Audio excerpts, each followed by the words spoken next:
pa ako, alas 11. Hindi makapit ng bahay. Bayan?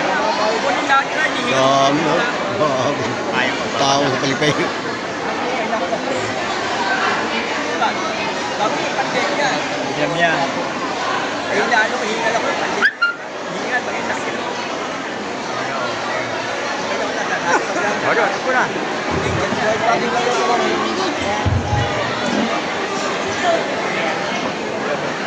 Sa wakas, nakaupo na kami.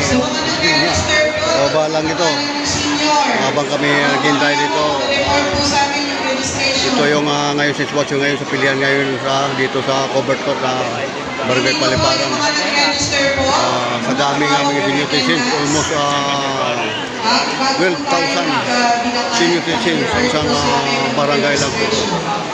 Kaya nga pag ganito ang sitwasyon ng eleksyon, maraming sakripisyo ng mga botante, magbibilang lang.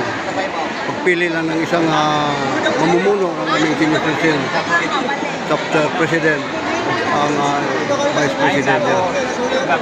Salamat sa inyong papanood at share your comments.